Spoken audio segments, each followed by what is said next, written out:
ఇక్కడికి వచ్చిన తర్వాత రాదనుకున్న లైఫ్ తిరిగి వచ్చింది. అనుకున్నావు అసలు ఈ స్టేజ్లో ఉంటా ఇట్లా ఇట్లా జరుగుతుంది నా లైఫ్లో అని? ఆ పాండబల్లో కూర్చున్నప్పుడు వరంగల్ నేను ఇక మళ్ళీ నాకు ఇలాంటి లైఫ్ వస్తుంది, ఇంత మంచి రిచ్ లైఫ్, అంటే రిచ్ అంటే బాగా రిచ్ అనట్లేదు కానీ ఇంత మంచి నేను కోరుకున్న లైఫ్ను మళ్ళీ నేను తిరిగి తెచ్చుకుంటున్నాను. సమస్యలు తీరి నిమ్మలంగా, ఏ అప్పు లేకుండా. ఫస్ట్ అప్పులు ఉండదు మనిషికి. అప్పులు ఉంటే నేను ఏ పని చేయలేను. నేను చేసేది మైండ్ తోటి వర్క్ ఉన్నది, మైండ్ గేమ్ అంతా. అంటే ఒక పాట రాయాలంటే దాన్ని ఎంతో ప్రాణం పెట్టి రాయాలి, మైండ్ పీస్ఫుల్గా ఉండాలి, ప్రశాంతత ఉండాలి, ఏ బాధలు ఏ టెన్షన్ మనకు దగ్గర లేకుండా మన చుట్టూ ఉన్న వాతావరణం ప్రశాంతంగా ఉంటేనే మనం ఏ పనైనా చేయగలుగుతాం. వీడికి వచ్చిన తర్వాత చెప్తాను, నేను ఆ లైఫ్ గుర్తుంచి తెచ్చుకుంటే తినడానికి సరిగ్గా మంచి తిండి పెట్టకపోయేది మా మిస్సెస్కు. నేను ఇక్కడికి వాళ్ళకు ఆయమన్న చీర కొనియాలి నేను, అంటే పెళ్ళైన కాడ నుంచి వీడికి వచ్చిన కాడ నుంచి. ఆమె అయితే మనసులో ఎన్ని కళలు కన్నదో నన్ను చేసుకొని ఇట్లా ఉండాలి అట్లా ఉండాలని ఎన్నైతే ఆమె ఎన్ని కళలు అయితే కన్నదో నేను ఆమెకు అట్లా చూసుకుంటున్నంత హ్యాపీగా. కానీ నేను ఎంత హ్యాపీగా చూసుకున్నా ఆమె ఏంటంటే నేను పోయి 2-3 వేల డ్రెస్ కొనిద్దామంటే ఆమెకు అదే మళ్ళీ 300 డ్రెస్, అంటే పాపం పొదుపు ఎక్కువ, అదే ఒక 300 డ్రెస్కే ప్రిఫరెన్స్ ఇస్తుంది. అంటే మేము పెరిగిన వాతావరణం నా అదృష్టం అంటారు, మామూలు అదృష్టం కాదు. మీకు ఒక వాస్తవమైన నా జీవితంలో కొన్ని విషయాలు చెప్తా. నేను ఎంత పెద్ద డ్రింకర్ను తెలుసా? డ్రింకర్ అంటే నాకు జరిగిన అన్యాయాలకు ఈ లైఫ్ అంటేనే విరక్తి చెంది ఈ బతుకుడు ఎందుకురా బాబు అన్న దాకా ఆ స్టేజ్ దాకా వెళ్ళి సినిమా వచ్చింది నా పేరు మీద. ఒక సినిమా వచ్చి మస్తు ఎవ్వరికి రానంత పేరు వచ్చింది. పైసలు రాలేదు, పైసలు లేవు. ఎవరైనా గుర్తుపెట్టేట్టు ఆ పాట గురించి నాకు కూర్చుని పెడతారు, అప్పటి మంది ఛాయ్ తాగిస్తారు, బో పెడతారు, పంపిస్తారు. అంతవరకే నా జీవితం నడుతాను, అట్నే నడుతుంది. ఇక ఎవరు 10 రూపాయలు అడిగితే సాయం చేసిన లేడు, ఎవరు పని కల్పించిన లేరు, అట్లున్నది.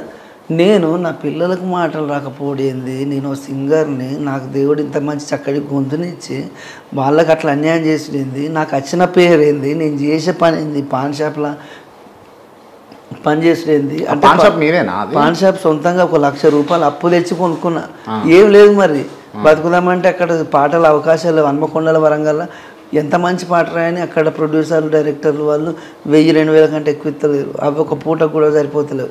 నేను ఈ పాన్ షాప్ పెట్టుకుంటానంటే నాకు రోజుకి 500 మిగిలినా కానీ నా పిల్లలను మంచిగా చూసుకోవచ్చు అన్న ఉద్దేశంతో ఎవరిని నా గురించి అనుకోని నన్ను ఎంత తక్కువ చేసి చూసినా మంచిది అని, ఏ పని చేసుకుంటే కష్టపడి చేస్తే తప్పేముంది అన్న ఉద్దేశంతో ఒక 3 ఏళ్ళు పాండవ పెట్టి నడిపిస్తే ఎవరు ప్రోగ్రామ్ వెళ్తే వాళ్ళకి ఫీల్ని అయితే వదిలిపెట్టలే, ఎవరు పిలిచినా పోయి పాడడానికి పోయేది వచ్చేది అంతటితోటి ఉన్నది. కానీ మస్తు ఈ బాధలు తట్టుకోలేక భరించలేక మస్తు తాగుడుకు అలవాటై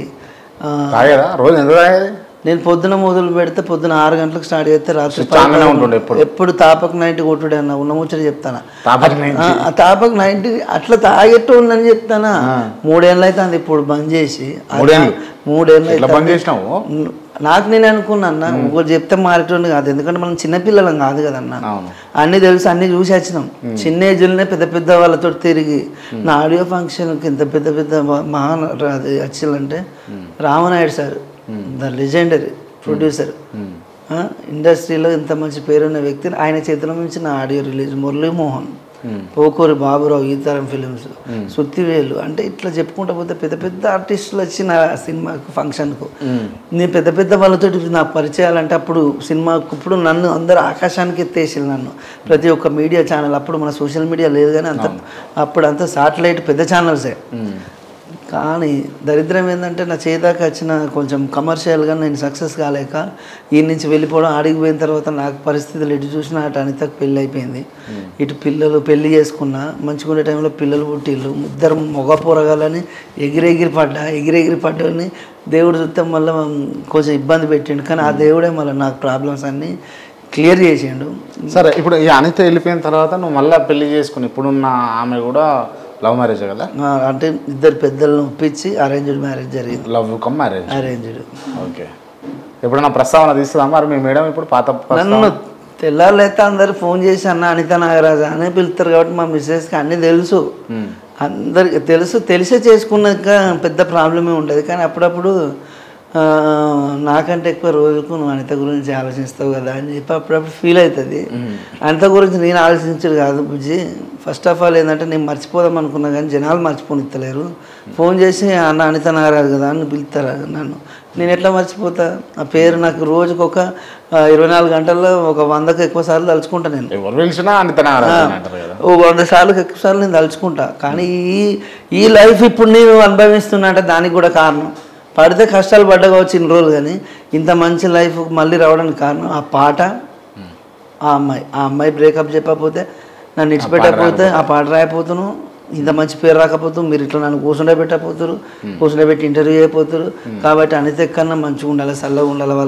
వాళ్ళ భార్య, వాళ్ళ భర్తతోటి, వాళ్ళ పిల్లలతోటి వాళ్ళు ఆమె ఇప్పుడు సక్సెస్ అయినావు కదా, ఇప్పుడు టచ్లోకి వచ్చినావా? టచ్లోకి వచ్చే అమ్మాయి కాదు. ఆ అమ్మాయి ఏంటంటే, నేను ఫస్ట్ ఒక ముచ్చట చెప్పాను అమ్మాయి గురించి. చాలా మంచి అమ్మాయి. అసలు ప్రేమ అంటే ఏంటో కూడా తెలియని అమ్మాయిని ప్రేమించాను నేను. ఇప్పుడు లవ్ చేస్తే లవ్ అంటే ఏందని అడిగిన అమ్మాయిని ప్రేమించిన. అంటే వాళ్ళ పెంపకం, వాళ్ళ అమ్మ నాన్న వాళ్ళు పెంచిన పద్ధతి వాళ్ళకి తెలియదు. ఫస్ట్ సమాజం గురించి కానీ బయట తెలియదు. ఇల్లు ఏందో, ఇంకా అక్కడి వరకు ఉన్న అమ్మాయిని, ఊరేందో అక్కడి వరకు ఉన్న అమ్మాయిని నేను లవ్ చేయడం. దాంట్లో మళ్ళీ ఏంటంటే మాకంటే వాళ్ళు ఎక్కువ క్యాస్ట్ అని ఆ ఫీలింగ్లో ఉండడం, ఈ అన్ని విధాలుగా కొంచెం ఇబ్బందులకు గురైంది. కానీ సరే, చాలా రోజులకు 15 సంవత్సరాల తర్వాత నా పాటను కూడా గుర్తుంచుకొని, ఇది మామూలు సక్సెస్ కాదు, నాకు చాలా సరిపోద్ది జన్మకు అనిపించింది.